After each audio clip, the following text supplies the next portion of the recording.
Păscușoi?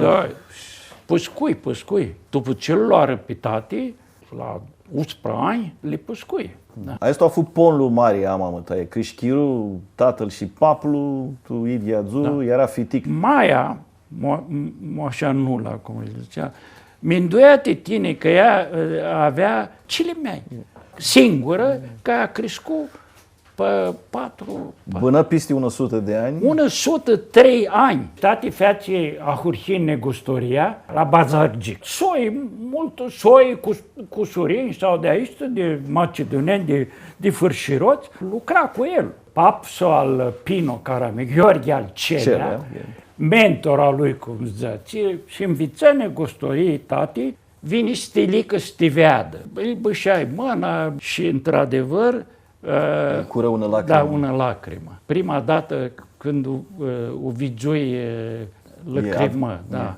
El vândut tot tipul, dar nu știu ce, și nu știu ce se întâmplă, că chiru părațele.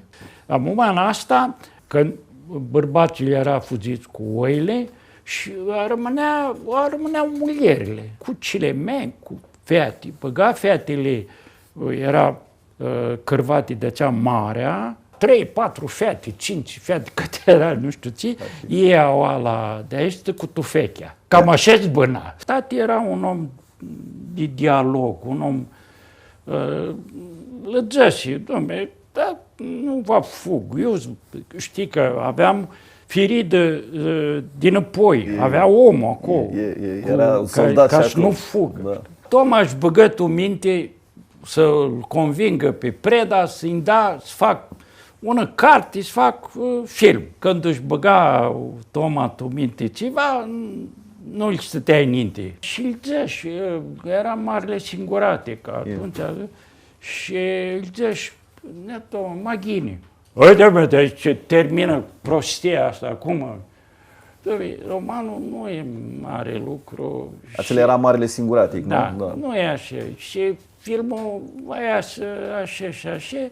Vă că e Preda, cartea lui e slabă. Vă că regizorul nu e. Hai bă, termină cu prostiile astea, băi. Mi-a climat ministru. Hai, dom'le, poate, dom'le, mi bat ca-ți fața cel știne, noi... Nu dai cicioarele aici. Da, ceva așa. Tora, istoria, ca istorie. Azi este istoria, te vede tună soie, mâine se schimbă, te vede altă soie.